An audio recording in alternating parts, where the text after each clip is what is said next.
Hello champs, how are you guys. तो भाई आज आप लोगों का जो चैप्टर है आगे बढ़ता है।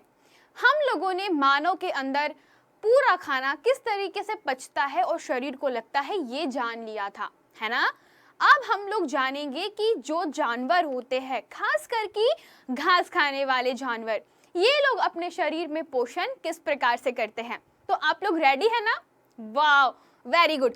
चलो भाई चलते हैं और जानेंगे कि घास खाने वाले जानवर जैसे कि ये कैसे अपना भोजन डाइजेस्ट करते हैं। और एक बहुत बड़ा क्वेश्चन है कि हम इंसान घास क्यों नहीं खाते। चलो, तो ये दोनों ही क्वेश्चन आप लोगों के लिए है। मुझे बताना है आप लोगों को कि इंसान घास क्यों नहीं खाते। इस लेक्चर के बाद कमेंट सेक्शन में होप सो आप लोग सब लोग इसको पूरी तरीके से देखोगे और जानोगे कि जो जानवर होते हैं वो घास कैसे डाइजेस्ट करते हैं। सबसे पहले बात करते हैं आपकी प्यारी प्यारी गाय, है ना। सबकी फेवरेट होती है, अपने घरों में पाई जाती है और गाय हमारी माता है। तो ये बात तो भाई बचपन से हम लोग जानते आ रहे हैं ना, इसमें कोई शक नहीं है। वाओ, वेरी गुड यार। चलो, तो अब गाय के बारे में जानते हैं कि इनके शरीर में भोजन का पाचन किस प्रकार से होता है। नंबर 1 आपको बता देती हूँ, गाय जो खाना खाती है वो स्पेशली घास होती है। घास एक प्रकार का जटिल कार्बोहाइड्रेट होता है। घास डायरेक्ट नहीं पच सकता। जैसे हम भोजन को सीधे पेट में ले जा करके पचा लेते हैं, वैसे गाय के साथ में बिल्कुल केस नहीं है। गाय डायरेक्ट कोई भी खाना पचा नहीं पाती। अब ऐसा क्यों होता है, चलो आओ जानते हैं कि गाय को घास पचाने में थोड़ा सा प्रॉब्लम तो होता है। तो फिर वो इस प्रॉब्लम से निपटती कैसे हैं? चलो भाई इन्वेस्टिगेट करते हैं और प्राप्त करते हैं हमारी रिपोर्ट्स की गाय घास कैसे हजम करती है। सबसे पहले गाय जो होती है वो घास खाती नहीं है। नो नो, बिल्कुल नहीं, घास खाती च नहीं है वो। तो क्या क्या करती है वो? अरे घास वो निगल जाती है। घास चबाती नहीं है, वो निगल जाती है। अब तुम बोलोगे मैम आप झूठ बोल रहे हो, हमने तो घास मतलब गाय को जुगाली करते हुए देखा है। गाय अपने भोजन को चबाते रहती है, तो उसे कोई भी घास को चबाना नहीं कहेगा। गाय कभी भी जो घास वो खाती है उसे नहीं चबाती, वो जुगाली करती है। और जुगाली बहुत अलग होता है घास के चबाने से। आओ जरा इस पूरे प्रक्रम को ध्यान से समझते हैं। सबसे पहले गाय जो भी घास खाती है उसे निगल जाती है। हाँ जी, गाय घास चबाती नहीं है, वो सीधा निगल जाती है। और कहाँ पे निगलती है? अपने पेट में। अब इनका जो पेट होता है वो साधारण पेट नहीं होता। इनके पेट के 4 अलग अलग हिस्से होते हैं। हाँ, इनका आमाशय जो है वो 4 अलग अलग हिस्सों में बटा हुआ होता है। तो जो भी गाय घास खाती है वो सीधा इसके ये वाले हिस्से में इकट्ठा हो जाता है। यानी कि गाय घास चबाने के बाद यहाँ पर उसे स्टोर करती है और ये पार्ट उसका कहलाता है रूमेन। क्या कहलाता है? इसे कहते हैं रूमेन। और रूमेन में थोड़े बहुत पाचक रस होते हैं जो क्या करते हैं, इस चबाई हुई घास को ले जा करके पहले इकट्ठा करेंगे और फिर वहां पे हल्का पुल्का पाचन होता है। और जब हल्का पुल्का पाचन होने के बाद जब जानवर क्या करता है, इसे पचाने होता है, तो उसे वापस से मुंह में लेकर के आता है। मतलब पहले वो निगलता है, उसका भोजन थोड़ी देर यहाँ पर रहता है, थोड़ा बहुत पचता है और वापस से छोटे छोटे छोटे छोटे बंडलों के रूप में वो मुंह में लाता है और उसे जुगाली करना कहते हैं और उसे ही वो चबाते रहता है। तो ये हर किसी घास खाने वाले जानवर के अंदर होता है। अब आपको एक चीज बता देती हूँ कि इनका जो आमाशय है वो 4 भागों में बटा तो हुआ होता है। उसमें से आप लोग बोल सकते हो कि इतना बड़ा जो आप लोग देख रहे हो यहाँ से लेकर के यहाँ तक आमाशय में उसके पूरे 4 हिस्से हैं, है ना। चलो आपको पूरे 4 हिस्सों के बारे में बताती हूँ। हिस्सा नंबर 1, 2, 3 और ये होता है 4। तो ये पूरा आमाशय 4 हिस्सों में बटा हुआ है। आमाशय के जस्ट बगल में होती है क्षुद्रांत्र, यानी कि इसे आप कहते हो छोटी आंत। और छोटी आंत क्या करती है, आपको पता है, भोजन के अंदर जितने भी पोषक तत्व होते हैं उसका पूरे तरीके से अवशोषण कर लेती है और फिर बचा हुआ भोजन जो होता है वो यहाँ से निकल जाता है। लेकिन इधर आप लोगों को बता देती हूँ, छोटी आंत के नीचे एक बहुत ही बड़ा सा चैम्बर होता है। चैम्बर यानी कि छोटू सा कमरा, और उस कमरे को कहा जाता है अधनाल, और अधनाल में ही पूरी घास पचती है। यहाँ पर पाए जाते हैं जीवाणु। हाँ जी, गाय के पेट में पाए जाते हैं जीवाणु, इसको आप अंग्रेजी में बैक्टीरिया भी बोलते हो। और यही जीवाणु पूरी घास को डाइजेस्ट करते हैं और तब जाके पूरी घास जो है वो पच पाती है। चलो, अगर आप इसको नोट करना चाहते हो, अगर आप जानना चाहते हो और डिटेल में, तो ये मैंने आप लोगों के लिए थोड़ा सा लिख करके लाया है ताकि आप सभी इसे नोट भी कर सको कि भाई घास को जल्दी जल्दी से जो भी जानवर होते हैं वो निगल करके आमाशय के भाग में भंडारित कर लेते हैं और इसे हम रूमेन कहते हैं। जैसे मैंने आपको बताया, ये रूमेन में पूरी चबाई हुई घास, मतलब निगली हुई घास आकर के इकट्ठा होती है और यह प्रथम आमाशय भी कहलाता है। आप लोगों से पेपर में क्वेश्चन पूछा जा सकता है, प्रथम आमाशय क्या होता है। रूमिनेंट में आमाशय 4 भागों में बटा होता है। रूमिनेंट का मतलब होता है घास खाने वाले जानवर।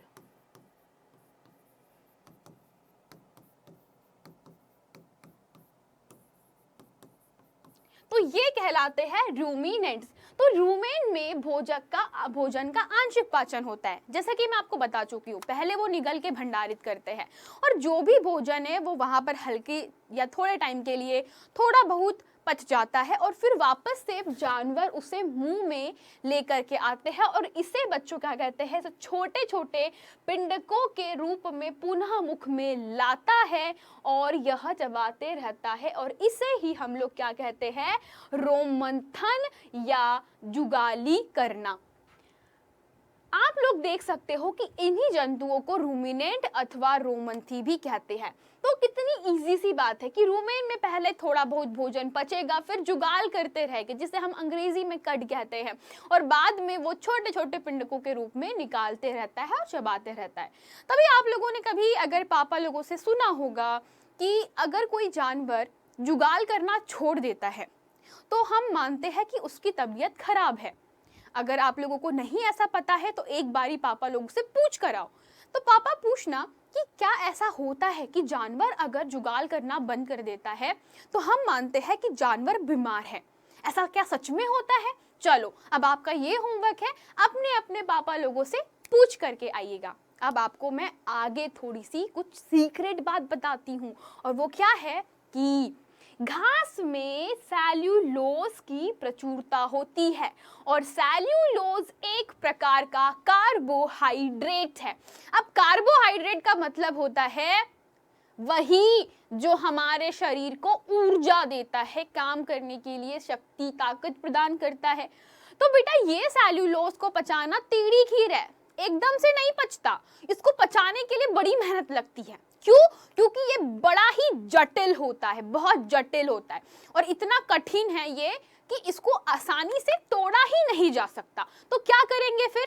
करना क्या है, जानवरों का पेट इसीलिए इतना अच्छे से बना होता है, इनका आमाशय 4 हिस्सों में इसीलिए बटा होता है और अधनाल में पूरी तरीके से घास के सेल्यूलोज का पाचन होता है, यानी कि सेल्यूलोज जो है वो छोटे छोटे रूपों में या पदार्थों में टूटेगा और वो जानवर अवशोषित करता है छोटी आंत में। और यह बच्चों एक प्रकार का कार्बोहाइड्रेट है जो जंतु एवं बहुत सारे जंतु और मानव सेल्यूलोज का पाचन नहीं कर पाते। मैंने एक क्वेश्चन पूछा था आप लोगों से शुरू में, बताओ मुझे कि हम जो मनुष्य है वो घास क्यों नहीं खाते। तो अब आप लोगों को जल्दी जल्दी से बताना है कमेंट सेक्शन में कि हम लोग घास क्यों नहीं खाते। यस, चलो, तो अब बाकी की बची वाली प्रोसेस के बारे में आपको बता देती हूँ। रूमिनेंट्स में क्षुद्रांत्र यानी छोटी आंत और बड़ी आंत के बीच में एक थैली नुमा संरचना, मैंने कहा था छोटा सा कमरा यानी कि चैम्बर, ये वही होता है। इसे हम अंधनाल कहते हैं। भोजन के सेल्यूलोज का पाचन यहाँ पर कुछ कुछ जीवाणुओं के द्वारा किया जाता है, जो कि मनुष्य के आहार नाल में नहीं होता। एग्जैक्टली यही रीज़न है कि हम मनुष्य घास को नहीं डाइजेस्ट कर सकते, नहीं पचा सकते, लेकिन जानवर, खास करके घास खाने वाले जानवर ऐसा कर सकते हैं। चलिए अब मैं आपके सामने कुछ अजीबो गरीब जानवर लेकर आई हूँ। कौन है ये, गेस कीजिए। भाई पहचानो इसे। अरे अरे पहचानो, नहीं पता? अच्छा, तुम लोगों ने पानी के अंदर इसे जरूर देखा होगा। हाँ, ये पाया जाता है जलाशयों यानी कि तालाब, जलकुंड, कुओं के अंदर आप लोगों को मिल सकता है। ये जनरली एक कोशिकीय जीव है, इसका नाम है अमीबा, और ये बिना हड्डी का होता है। देख सकते हो, इसमें कोई हड्डियां नहीं है, कोई पेशियां नहीं है, कुछ भी नहीं होता। ये सिर्फ एक सिंगल सेल होती है, यानी कि एक सिंगल कोशिका होती है। अब कोशिका का मतलब क्या होता है? कोशिका का मतलब होता है पूरी दुनिया में जनरली क्या होता है, सभी चीज़ें, खास करके जो जीव होते हैं, वह कोशिकाओं के जुड़ने के कारण बनते हैं। हम मनुष्य के अंदर लाखों, मिलियंस, है ना, लाखों करोड़ों कोशिकाएं आपस में जुड़ी है, इकट्ठी हुई है, तब हमारा निर्माण हुआ है। लेकिन अमीबा ऐसा नहीं है। अमीबा के पास में एक ही कोशिका होती है और वो इतना छोटा होता है, कि हमारी खुली आंखों से इसे आप नहीं देख सकते। तो यह है भाई अमीबा। अब अमीबा के बारे में हम लोग इसीलिए पढ़ रहे हैं क्योंकि ये बिना आमाशय का होता है, तो पाचन कैसे करता है? इसके पास ना आमाशय है ना कुछ है, तो फिर भी ये पाचन कर लेता है, भोजन को डाइजेस्ट करता है। अब कैसे, चलो बताते हैं। ये है अमीबा का एक चित्र जो आप लोगों की किताबों में देख सकते हो। मैं इसे अच्छे से एक्सप्लेन करने वाली हूँ।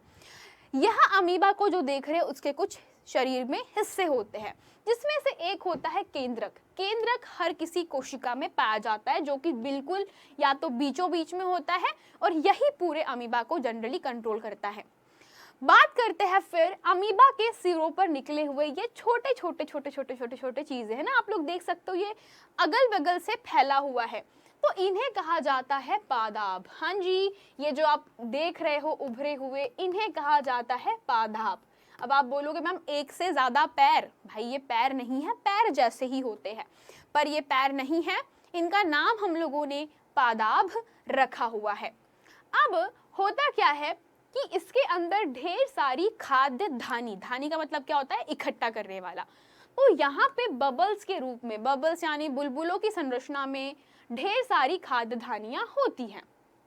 मान लीजिए कि अब अमीबा के आसपास कोई छोटा सा खाद्य कण आया, अमीबा का भोजन उसके आसपास मंडराता है, तो क्या करता है, जैसे ही अमीबा को आभास होता है कि यार मेरे तो बगल में भोजन है, क्या करता है अमीबा उस टाइम, उस पूरे भोजन को अपने पादाप को बड़ा करके कैप्चर कर लेता है अपने अंदर। यानी अमीबा अपने जो पादाप है उनको बढ़ाएगा और अपने अंदर ऐसे समेट लेता है, और जाता कहाँ पर है, खाद्य धानी में। तो पूरा जो भोजन होता है यानी कि खाद्य या भोजन को वो सीधा अपने पादाप में जकड़ कर उसे खाद्य धानी यानी जो बुलबुले जैसी संरचना होती है उसमें डाल देता है, और उसी कारण से पूरे पाचक रस जो होते हैं इसमें भरे होते हैं, और वहां से अमीबा पूरे के पूरे जो पोषक तत्व है उन्हें अवशोषित करके अपने शरीर का पालन पोषण करता है। तो ये मैंने लिखा हुआ है आप लोगों के पास में कि अमीबा जलाशयों में पाया जाने वाला एक कोशिकीय जीव होता है। अमीबा की कोशिका में एक कोशिका झिल्ली होती है, और सघन केंद्रक एवं कोशिका द्रव्य में यानी कि यहाँ पे जो लिक्विड भरा होता है उसमें बबल्स के जैसी ढेर सारी धानियां होती है, जिसे हमने खाद्य धानी कहा था।